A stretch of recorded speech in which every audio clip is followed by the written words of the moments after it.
नमस्कार। आज के इस वीडियो में हम बात करेंगे रेलवे की एक बहुत ही महत्वपूर्ण पोस्ट जिसे रेलवे में पॉइंट्समैन के नाम से जाना जाता है। हिंदी में इसे कांटे वाला बोलते हैं। आज का वीडियो बहुत इंपॉर्टेंट है क्योंकि आज हम आपको सब कुछ बताने वाले हैं। इस पोस्ट के अंदर क्या काम आपको करना पड़ता है, ड्यूटी रोस्टर यहाँ पर कैसे रहता है, 12 घंटे रहता है, 8 घंटे रहता है और 12 घंटे की नौकरी है वो एक दुख है, लेकिन उसके बावजूद इस नौकरी में आपको क्या क्या बेनिफिट मिलते हैं, प्रमोशन में इसमें क्या फ़ायदा है, लेटेस्ट सैलरी स्लिप में आपको दिखाने वाला हूं।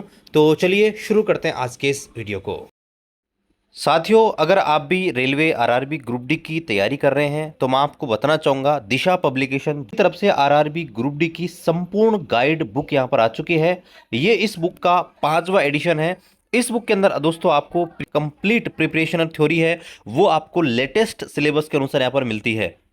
इस बुक को इन्होंने 4 पार्ट में डिवाइड किया गया है, जिसमें आप देखेंगे general intelligent and reasoning, mathematics, आपके जनरल साइंस और सामान्य अध्ययन, जो कि आपका सिलेबस के अनुसार आने वाला है। इस बुक के अंदर आपको पहले एग्जाम जो होगी उसके प्रोसेस के बारे में बता रखा है, पैटर्न के बारे में बता रखा है। इसमें दोस्तों 2014, 2018, 2019 और 2022 में जो एग्जाम हुए थे उनके दोस्तों प्रीवियस ईयर क्वेश्चन पेपर इसमें आपको देखने को मिल जाएंगे। और दोस्तों इनके बाद आपको जो है डिटेल में इनका सॉल्यूशन मिल जाएगा बिल्कुल इजी वे में। ये जो बुक है हिंदी और इंग्लिश दोनों माध्यम में उपलब्ध यहाँ पर होती हैं। इस बुक के अंदर आपको करंट अफेयर का एक सेक्शन भी देखने को मिल जाता है, जिसमें आपको करंट अफेयर आपका कवर मिल जाएगा। इस बुक को परचेज करने का लिंक मैं आपको वीडियो डिस्क्रिप्शन पे दे रहा हूं। दिशा पब्लिकेशन पे ऑलरेडी आपको 40% का डिस्काउंट देखने को मिल जाएगा और आप अलग से 10% का डिस्काउंट ले सकते हैं। उसके लिए आपको हमारा कूपन कोड KH10 यहाँ पर उपयोग में लेना होगा, जिससे आपको 10% से अलग से डिस्काउंट मिल जाएगा। वीडियो डिस्क्रिप्शन में आपको लिंक दिया है, वहां से आप चेकआउट कर सकते हैं। दोस्तों, जब भी आप ट्रेन से ट्रैवल करते हो तो स्टेशन आने पर एक आदमी आपको हाथ में हरी झंडी और लाल झंडी देखते हुए दिखाई देता है। यही रेलवे के अंदर पॉइंट्समैन होता है। इनकी नियुक्ति स्टेशन पर भी हो सकती है और गेटमैन के रूप में भी हो सकती है। तो चलिए इनके काम देखते हैं। सबसे पहले जो काम होता है वो यहाँ पर ऑल राइट सिग्नल एक्सचेंज होता है। इसके अंदर स्टेशन पर ना रुकने वाली सभी जो गाड़ियां हैं उनको यहाँ पर देखना होता है कि उसमें कहीं आग तो नहीं लग रही, कोई माल तो नहीं गिर रहा या कोई पैसेंजर हेल्प के लिए तो नहीं चिल्ला रहा। उसमें पूरी गाड़ी को दोनों तरफ से वॉच किया जाता है, एक तरफ से स्टेशन मास्टर से, एक तरफ पॉइंट्समैन से, या हो सकता है दोनों तरफ से ही पॉइंट्समैन से यहाँ पर इसको वॉच किया जाए। इसके अलावा इनका जो दूसरा काम होता है वो होता है रूट सेट करना। हालांकि आजकल जो रूट होता है स्टेशन मास्टर द्वारा ही सेट होता है, लेकिन कई जगह यहाँ पर यार्ड होते हैं, वहाँ पर शंटिंग के दौरान या गाड़ी को एक जगह से दूसरी जगह ले जाने के लिए मैनुअली भी यहाँ पर पॉइंट के द्वारा रूट यहाँ पर सेट किया जाता है। तो यहाँ पर इसमें विशेष सावधानी यहाँ पर रखी जाती है। इसके अलावा यहाँ पर इनका जो काम होता है वो आपके होता है शंटिंग का काम करना। शंटिंग में क्या होता है कि जैसे मान लीजिए कि जो इंजन होता है, इंजन को गाड़ी से अलग करना, उसको वापस जोड़ना, या मान लीजिए कोई ट्रेन है उसमें कोई दिक्कत हो गई उसको बीच में से अलग करना, कोई भी जो दो व्हीकल हैं उनको जोड़ना काटना, ये बहुत ही रिस्की काम होता है और इसमें यहाँ पर बहुत लोगों की जान भी जाती है, लेकिन इसको बहुत ही सिक्योरली यहाँ पर करना होता है। और ये शंटिंग जो काम होता है रेलवे पॉइंट्समैन में सबसे रिस्की जॉब यहाँ पर माना जाता है। रिसेंटली भी कई जो पॉइंट्समैन हैं वो इस काम करते हुए अपनी जान भी गंवा चुके हैं, लेकिन इसमें बहुत सेफ्टी अपनाई जाए तो फिर जो ऐसी घटना होने के चांसेस बहुत कम होते हैं। अगला काम होता है कोई भी मान लीजिए पैसेंजर गाड़ी है या माल गाड़ी है, उसको अगर खड़ा करना हो किसी की वजह से, मान लीजिए लोको पायलट और जो आपके गार्ड हैं उनको मान लीजिए रिलीव करना रहेगा या किसी भी कारण से अगर उसको खड़ा करना पड़ता है तो यहाँ पर उनके ब्रेक उन पे अप्लाई करने पड़ते हैं। ठीक है। इसके अलावा गेटमैन के रूप में भी उनकी ड्यूटी यहाँ पर लगती है, गेट को खोलना, गेट को बंद करना, और ये सारी चीज़ें यहाँ पर करनी होती है। दोस्तों, बात करें इनके ड्यूटी रोस्टर की। ड्यूटी रोस्टर 2 प्रकार का होता है, कंटिन्यूअस जिसको C बोलते हैं, एक आपका EI होता है। ठीक है। तो यहाँ पर 2 जो रोस्टर होते हैं, C रोस्टर में क्या होता है कि 8 घंटे की ड्यूटी इनसे पर डे यहाँ पर करवाई जाती है और EI रोस्टर में 12 घंटे की ड्यूटी होती है। अब यहाँ पर देखिए, यहाँ पर अलग अलग स्टेशन का अलग अलग रोस्टर होता है वहाँ के SWR के अनुसार। जो C टाइप का जो रोस्टर होता है उसमें पर डे आपको 8 घंटे देने पड़ते हैं, यानी कि एक वीक के अंदर आपको 48 घंटे यहाँ पर काम लिया जाता है। और एक जो पीरियड होता है जो कि 14 दिन का होता है, उसमें दोस्तों आपसे जो है 96 आवर्स जो है यहाँ पर काम लिए जाते हैं। अगर 96 आवर्स से ऊपर काम लिया जाता है तो उस स्थिति में रेलवे के द्वारा ओवर टाइम या फिर आपको CR दिया जाता है। वहीं बात करें एआई रोस्टर की, तो एआई रोस्टर में 12 घंटे की ड्यूटी लगाई जाती है, लेकिन 12 घंटे की ड्यूटी दो प्रकार से यहाँ पर लगाई जाती है।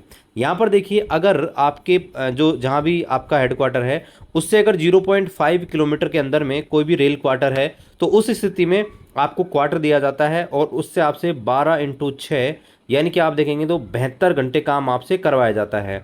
लेकिन अगर वहाँ पर अगर आपके पास रेलवे क्वार्टर नहीं है और 12 घंटे का रोस्टर है, तो उस स्थिति में 12x5 यानी कि आपसे 60 घंटे काम करवाया जाता है। यानी कि एक प्रकार से देखें तो पॉइंट्समैन के तीन तीन रोस्टर हो गए, एक जिसमें 48 आवर्स, एक 72 आवर्स और एक में आपके 60 आवर्स वीकली आपका काम करवाया जाता है। तो ये यहाँ पर ये रोस्टर है, और यही थोड़ा सा प्रॉब्लम है रेलवे के अंदर कि जो पॉइंट्समैन होता है उनको 12 घंटे की ड्यूटी यहाँ पर करवाई जाती है।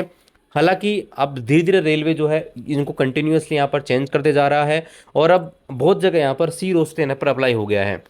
दूसरा यहाँ पर देखिए, प्रमोशन की बात करें तो डायरेक्टली इनका जो प्रमोशन होता है 1800 ग्रेड पर इनिशियली भर्ती होते हैं, उनके बाद इनका जो है मात्र 1900 ग्रेड पर ही इनका प्रमोशन होता है। 1900 के बाद अभी तक जो इनका प्रमोशन नहीं होता, लेकिन रिसेंटली देखिए रेलवे बोर्ड ने अप्रूवल दे दिया है और इनका भी लेवल 5 तक इनके 2800 ग्रेड तक प्रमोशन शुरू हो जाएगा। जल्द ही जो है इसका जो है लेटर आ जाएगा। हालांकि अप्रूवल इनको मिल गया है रेलवे बोर्ड की तरफ से, जल्द ही जो है लेवल 5 तक प्रमोशन इनको भी देखने को मिलेंगे। इस पोस्ट की सबसे अच्छी बात जो मैं आपको बताने वाला हूं वो ये है, इनमें डिपार्टमेंट एग्जाम देकर सिलेक्शन। जी हां दोस्तों, रेलवे की एकमात्र ऐसी पोस्ट है जहां पर आप डिपार्टमेंट एग्जाम देकर जल्द ही प्रमोशन ले सकते हैं। अगर आप थोड़े बहुत ही पढ़े लिखे हैं तो 4 से 5 साल में इजीली प्रमोशन यहाँ पर ले सकते हैं। देखिए, ये रेलवे की ऐसी पोस्ट है जहां पर जो सीसीटीसी होता है, सीसीटीसी डायरेक्ट कोटा जो होता है, जितना भी वैकेंसी होता है उसका 50% दोस्तों कोटा इनके पास होता है। ठीक है, सीसीटीसी के अंदर। स्टेशन मास्टर की बात करें तो स्टेशन मास्टर के अंदर भी आपको 40% जो कोटा होता है, जितनी वैकेंसी उनका आपको स्टेशन मास्टर का मिल जाता है। अगर दोस्तों आप बात करें goods train manager, goods train manager में दोस्तों आपको 75% जो वैकेंसी होती हैं वो आपके इनके माध्यम से भरी जाती हैं। टीएनसी में 50% जो है कोटा वो आपके इनके द्वारा भरा जाता है। इसके अलावा यार्ड मास्टर और सारी वैकेंसी होती हैं जो सिर्फ और सिर्फ पॉइंट्समैन के द्वारा ही भरी जाती है। तो यहाँ पर देखिए, जो सीसीटीसी होती है जिसको आप टीटी के नाम से जाना जाता है, तो सीसीटीसी में दोस्तों 50% जो सीसीटीसी होते हैं वो रैंकर एलडीसी के माध्यम से ही पॉइंट्समैन के द्वारा बनते हैं। उसी प्रकार स्टेशन मास्टर की बात करें तो 25% कोटा आपके होता है वो रैंकर कोटा का, 15% एलडीसी का मिला के 40% जो स्टेशन मास्टर बनते हैं वो पॉइंट्समैन ही बनते हैं। उसी प्रकार अगर हम गार्ड की बात करें तो गार्ड के अंदर 60% जो रैंकर कोटा होता है वो मिलाएं, एलडीसी 15% कोटा मिलाएं, तो 75% जो गुड्स ट्रेन मैनेजर होते हैं उनका कोटा पॉइंट्समैन का ही होता है। हालांकि दूसरे डिपार्टमेंट का भी होता है, लेकिन पॉइंट्समैन ही मेनली उसमें एलिजिबल होते हैं, 90% आपके पॉइंट्समैन ही जाते हैं। इसके अलावा टीएनसी हो गए, तो उनमें भी दोस्तों आपका जो है पॉइंट्समैन ही होते हैं। तो ये पोस्ट है, अगर आप टीटी बनना चाहते हैं, स्टेशन मास्टर बनना चाहते हैं, टीएनसी बनना चाहते हैं, या दोस्तों गुड्स ट्रेन मैनेजर बनना चाहते हैं, तो ये पोस्ट आपके लिए बहुत अच्छी है। तो अगर आपने ग्रुप डी का फॉर्म भरा है तो यहाँ पर इस पोस्ट को आप प्रीफ्रेंस नंबर 1 पे रख सकते हैं। ठीक है, यहाँ पर ये सारी चीज़ें हैं। अब यहाँ पर बात करते हैं कि इनिशियली इनको कितना बेसिक यहाँ पर मिलता है, कितनी सैलरी मिलती है, क्या क्या अलाउंसेस इनको यहाँ पर मिलते हैं, उनके ऊपर भी बात कर। तो करंटली देखिए 7वां वेतन आयोग चल रहा है, और हो सकता है जब तक आपकी भर्ती हो, नई जो भर्ती है, तब तक 8वां वेतन आयोग लग जाए। तो करंटली 7 सीपीसी के अकॉर्डिंग जो बेसिक पे है इनिशियली यहाँ पर 18,000 यहाँ पर है, और इसमें आप देखेंगे तो करंटली जो डीए की रेट है वो 58% है, लेकिन जो है ऑलरेडी 2% बढ़ जाएगा, अनाउंसमेंट हो जाएगा, तो 60% जो डीए है वो यहाँ पर मान सकते हैं। तो 60% के हिसाब से जो डीए हो जाएगा वो आपका हो जाएगा, तो इसमें जो है आपका 10,800 जो है आपका हो जाएगा डीए। ठीक है, और ये बदलता रहता है हर 6 महीने के अंदर। उसके बाद आपका जो है टीपीटीए लगता है, जो कि डिपेंड करता है आप किस सिटी में, लेकिन नॉर्मली आप इसको 1400 के राउंड लगा सकते हैं। ठीक है, उसके बाद आपको मिलता है एचआरए, जो कि मिनिमम आपका जो है 1800 मिलेगा, तो हम मिनिमम 1800 रुपये यहाँ पर लगा देते हैं। तो यहाँ पर ये तो आपका मेनली हो ही गया। ठीक है, इसके अलावा यहाँ पर और भी अलाउंसेस मिल सकते हैं अगर आप नाइट ड्यूटी करते हैं, और अगर आप फिक्स रोस्टर में है तो आपको नाइट ड्यूटी करनी पड़ती है।